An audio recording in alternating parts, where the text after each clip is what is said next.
What up, peeps? Tony Baker here, back for another movie review. This time we're reviewing Rampage with Dwayne The Rock Johnson. Fresh off the monster box office success.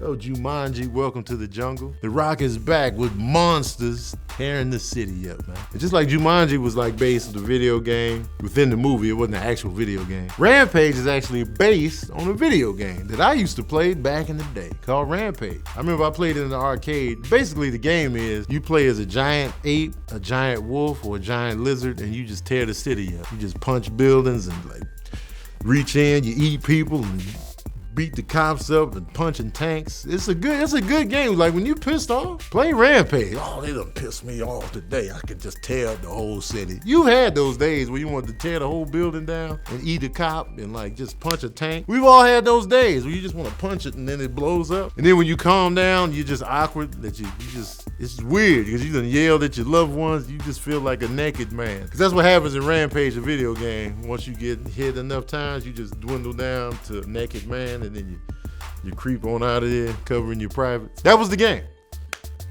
That was the entire game. I've never beat it. I don't even think you can beat that game. Anyway, they made a movie about it. They was like, let's make a movie about that. And The Rock was like, let's do it.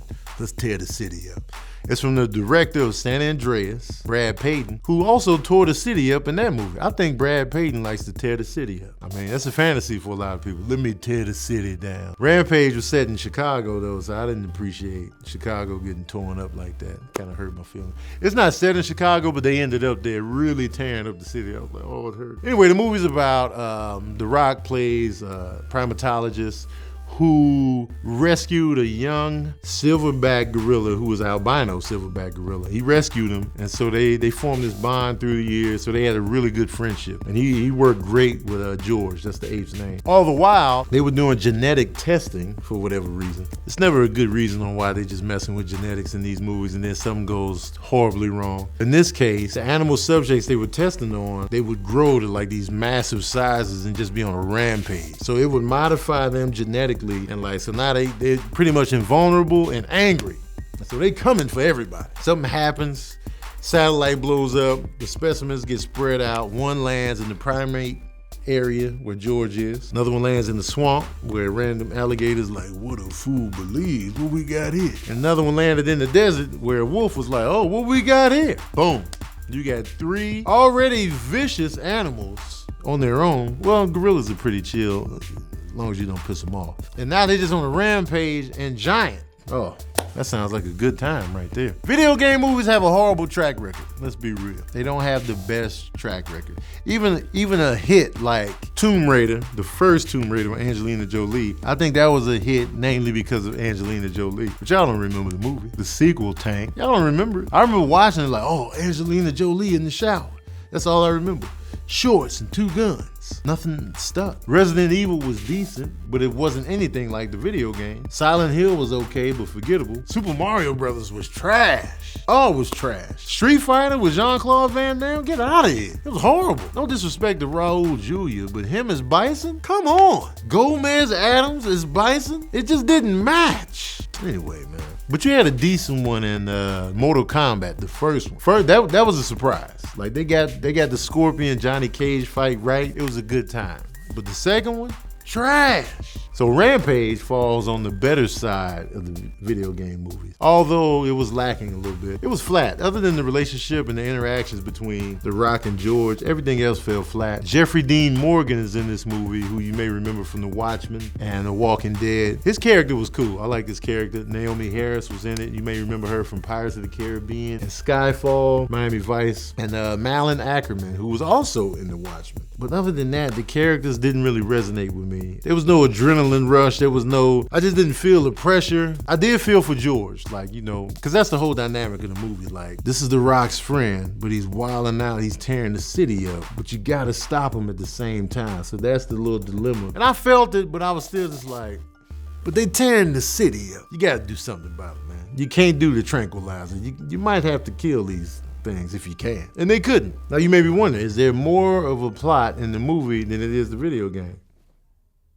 Not really. The only thing that's added is the relationship between George and The Rock. That's it. Once he turns giant and gets too angry to talk to, you're the video game through and through. You're just the video game. They tearing up the city, punching tanks, eating cops. And I wanted more eating going on. I did want to see more people get. It's something about people just getting eaten. It's a good time. They could have had more of that. Especially when an ape eats somebody, it's just a weird visual. They're herbivores. They eat plants and fruits. So when they eat a person, you're like, oh, he wild out here. He a carnivore? You know, if a wolf eats a human, you kind of expect it. And an alligator, you absolutely. But when an ape does it, you're like, oh, it's a shock. They could have had more of that. That's one of my takeaways, man. Let's see more gorillas eating people, even though that's not in their diet. It would just be an interesting visual. Another takeaway is I'm getting kind of immune to cities getting destroyed. Kind of immune to it. Like Chicago was just getting done in. I was just like, I'm supposed to be traumatized, especially a city I'm familiar with. The Willis Tower, that used to be the Sears Tower, just falling like that, and I was just taking it like.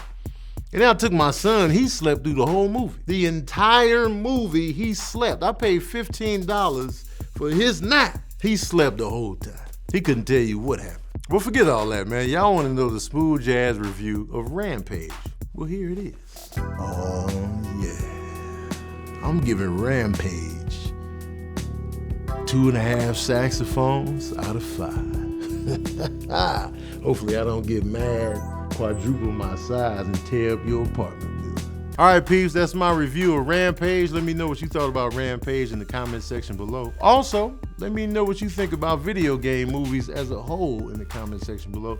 Maybe I'll do a top 10 video game movies as well. I really don't think, I think 10 are that good, so it might have to be 5 good ones and 5 of the worst. I might have to do it like that. So if you want to see cities getting torn up, man, check out Independence Day, the mother of them all.